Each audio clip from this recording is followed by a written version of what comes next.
बिस्मिल्लाहिर्रहमानिर्रहीम अस्सलामु अलैकुम।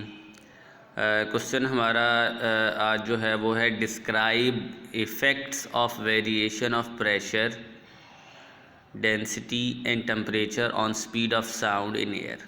जिस तरह प्रीवियस हमने पढ़ा था जिसके अंदर हमने न्यूटन और लैप्लेस के बारे में बात की थी जो उन्होंने वर्क किया था, तो आज हम उसके बाद प्रेशर डेंसिटी और टेम्परेचर के हवाले से बात करेंगे।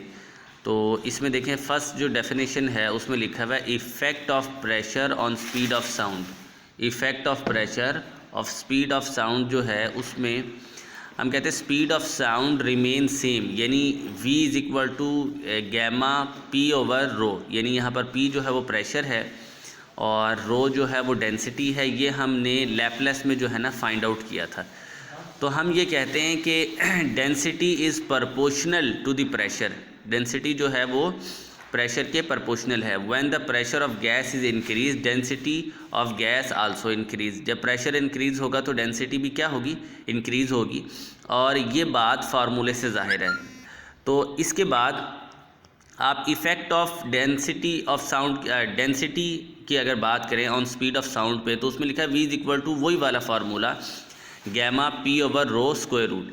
At constant temperature, the pressure of speed of sound is inversely proportional to the square root of the density। अब देखें यहाँ पर v directly proportional to 1 over square root rho है। तो इसी तरह अगर फर्दर बात की जाए effect of temperature on the speed of sound, तो टेम्परेचर को हमें थोड़ा सा डिराइव करना पड़ेगा as when a gas is heated at constant pressure then its volume increase and density decrease for so the speed of sound increase due to the speed of temperature। ये formula याद रखना है जो MCQs में आएगा। Vt is equal to v naught, ये original speed है, और Vt जो टेम्परेचर जब कुछ अप्लाई करेंगे तो उसकी स्पीड है। Vt is equal to v naught plus 0.61 t, यानी जो टेम्परेचर आपने अप्लाई किया है। अब यहाँ पर उसने कहा the formula for the ratio of the speed of sound t degree at 0 degree, वो उसने दे दिया Vt by v naught is equal to square root t by t naught.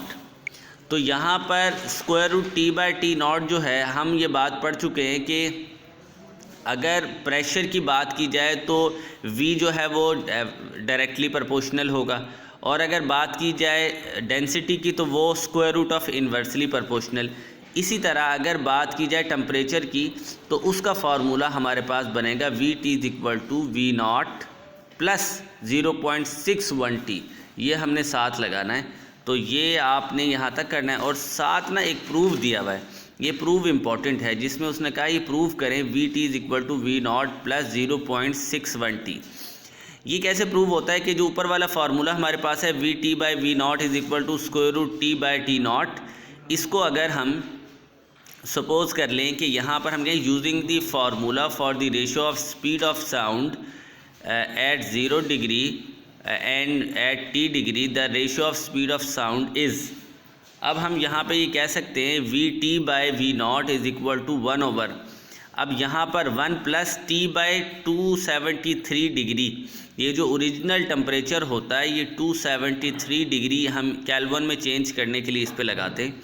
तो यहाँ पर अगर सपोज़ किया कि t से हमने इस पे ना हमने बेसिकली लगाया है जो बायनॉमियल एक्सपेंशन होता है। मैथ वाले बच्चे इसको ज़्यादा पढ़ते हैं क्योंकि चैप्टर नंबर 8 मैथमेटिक्स में ये है फर्स्ट ईयर में बायनॉमियल एक्सपेंशन। उसमें होता है कि अगर 1 प्लस एक्स पावर n, उसको लिखा जा सकता है कि 1 plus n x into higher plus higher power. तो हम यहाँ पर फिर क्या करते हैं कि अगर सपोज़ अगर Vt इधर ही रहे और वी नॉट उधर मल्टीप्लाई कर दें ऊपर, तो into 1 plus t by 273 into 1 over 2 using binomial expansion. Binomial expansion में n जो है यहाँ पर 1 ओवर 2 जो है ना पावर है n, तो n को हम मल्टीप्लाई कर देंगे साथ x के, और x हमने कंसीडर किया था प्लस के बाद वाली 1 के बाद जो प्लस के बाद t बाई 273 है, इसको हमने x कंसीडर किया था। अब v नॉट को अगर मल्टीप्लाई करें तो ये हमारे पास v नॉट 333 यानी 333, ये हमने लैप्लेस जो है ना उसमें स्पीड ऑफ साउंड में लैप्लेस फार्मूला यूज़ करके हमने निकाला था। तो और 2 को मल्टीप्लाई करें 273 से, तो फिर ये हमारे पास डिवाइड होके आएगा 0.61t। तो ये फार्मूला भी साथ हमने ड्राइव करना है इसके। This show that with 1 degree Celsius rise in temperature speed of sound increase by 0.61 metre per second. तो ये लॉन्ग क्वेश्चन है, ये भी साथ ही आपने याद कर लेना।